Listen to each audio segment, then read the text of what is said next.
1. Cher DG, re-bienvenue à ce deuxième segment de MLC Fort, édition Trade Deadline. Encore un deuxième segment, quand même assez occupé. On y va de cette première transaction qui envoie à Edmonton Riley Smith, un homme que nous connaissons bien. Demain, et en échange, Nashville reçoit le premier choix des Oilers, Max Veronneau, qui vend des fausses plantes on the side, et un choix de troisième tour. Oui, effectivement, là, des belles plantes. Je pense que c'est un échange qui fait beaucoup de sens. C'est-à-dire que Nashville, cette année, ne sera peut-être pas les séries. Edmonton n'est pas plus en série, mais un peu plus près, un peu plus une belle lancée. Je dirais que Nashville qui a perdu comme 2 ou 3 matchs de suite contre les Blues, ça fait vraiment mal. Alors, j'aime l'échange. C'est sûr que le premier Edmonton pourrait se ramasser dans la loterie dans un scénario vraiment pas plaisant. Mais disons que les probabilités sont quand même minces. Et Riley Smith, c'est un gars qui est top 6, qui joue en piqué, qui peut marquer des buts, faire sa cinquantaine de points au moins. Alors, je pense que c'est un bel échange pour les deux équipes. C'est ce que Smith vaut, selon moi. Alors, l'échange est équitable. Et on a également les Pingouins de Pittsburgh qui sont allés chercher les services de Darren Helm. En échange, les Sharks obtiennent un petit gars de chez nous, quand même surprenant que Pittsburgh décide de laisser aller un petit gars de chez nous. William Carrier. Ben, c'est un échange de plombier. Un plombier plus vieux et mieux coté contre un plombier plus jeune avec plus de dents. Mais je veux dire, ça reste un échange de plombier. Pittsburgh, cette année, ça fit. On est dans le top de la ligue, donc pourquoi pas y aller avec ce genre de transaction-là.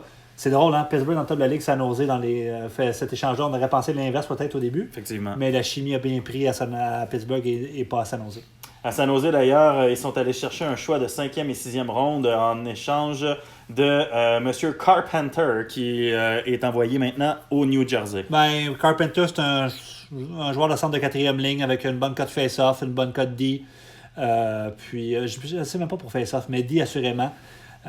C'est un échange typique du deadline. Puis c'est le genre de trade que Elway fait avec New Jersey. Toujours des petits échanges comme ça. Il garde le noyau année après année, puis ça fonctionne bien pour lui. Il va chercher des gars comme ça pour complémenter. Et là, on a un très gros échange qui s'est produit entre les Flyers de Philadelphie et le Wild du Minnesota. Un échange de jeunesse. Moi, j'aime beaucoup cet échange-là. Je le trouve très équitable. On a Bowen Byram ainsi qu'un deuxième choix Montréal qui quitte vers Philadelphie. Et le Wild met la main à leur tour sur Barrett Hayton, un choix de 2e ronde des Flyers, ainsi qu'un choix de 4e ronde des Panthers. Ben, c'est un échange qui est clair au niveau valeur, c'est-à-dire toi, tu as plus d'attaque, moi, j'ai plus de défenseurs, alors pourquoi pas faire un switch à ce niveau-là? Puis c'est exactement ce qui s'est passé. Quand on regarde un gars comme Hayton, oui, c'était étonnant quand il est sorti 5e au total par Arizona. On s'est regardé comment ça. On le voyait plus 10-15e à peu près. Oui. Puis finalement, Ayton a bien vu au championnat junior. Il se développe très bien. Très, très bon. LNH, bon, était bien, mais pas sans plus. Mais seulement 19 ans, c'est normal. Et dans le cas de Byron, ben, joue encore WHL. Choix de Colorado, quoi, 3 ou 4e au total. Là, j'essaie de me souvenir exactement. 3e au total. C'est un défenseur qui va jouer sûrement avec Kel McCarr pendant plusieurs années.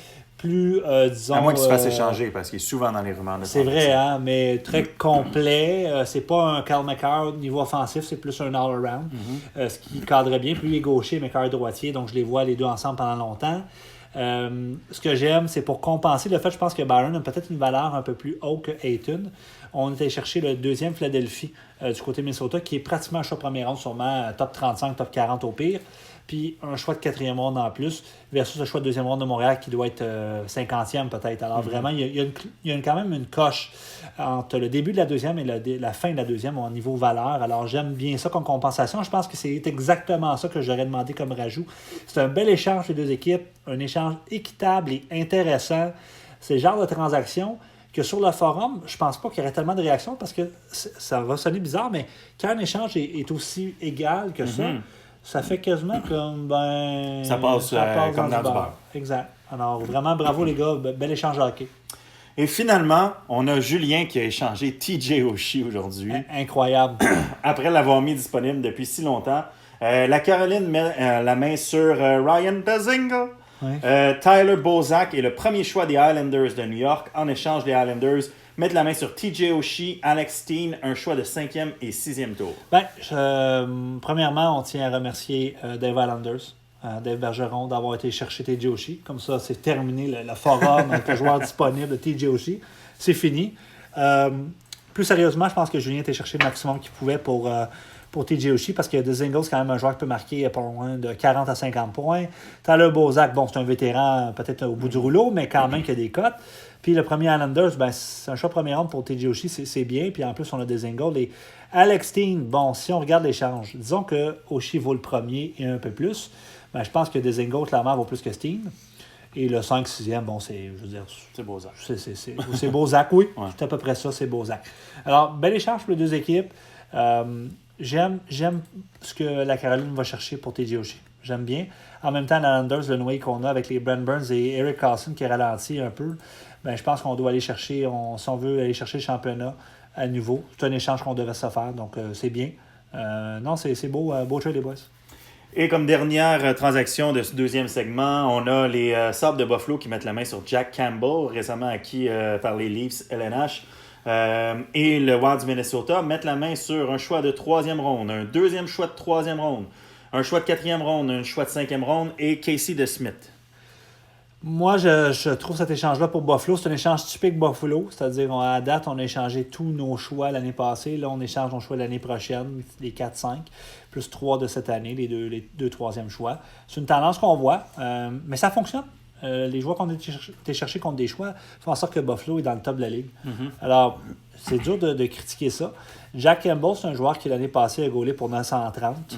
Excellent. Cette année, bon, plus près du 900, un peu plus décevant, mais je pense que le gardien est un peu entre les deux, le niveau talent. Puis ça va sûrement être un backup de luxe, Jack Campbell. Alors, dans l'optique qu'on a Vasilevski avec Buffalo, Jack Campbell est excellent pour être backup. Vraiment, c'est un échange que je pense du côté Minnesota, on n'aurait pas eu plus que 2-3, un 4, un 5, puis DeSmith qui a quand même des stats similaires à Campbell en plus. Est-ce que tu penses que DeSmith pourrait remonter dans la LNH puis, entre guillemets, valoir son pesant d'or? Je suis hésitant. Quand même eu là-dessus. des belles statistiques l'an dernier. Je suis hésitant là-dessus. Oui, c'est possible, mais je veux dire, c'est surtout les choix. Pas dans l'organisation des Pingouins, fort possiblement. Non, mais quand même, ça reste une probabilité qui vaut au moins, disons, à DeSmith, vaudrait selon moi sur le marché, disons, un choix de 4 ou à peu près. Alors, c'est comme dire, on a eu un 3, un 3, un 4, un 4 et un 5 pour Campbell. On n'aurait pas eu plus. Là. Non. On a été chercher le maximum du côté de Minnesota. Puis pour Buffalo, ça fait du sens aussi. Alors, vraiment, un autre bel échange. Donc, cher DG, il nous reste très exactement 1h42 minutes avant la date limite des transactions. Donc, continuez vos négociations, continuez de nous tenir informés. Au plaisir, messieurs. On se revoit tantôt pour un 3e segment.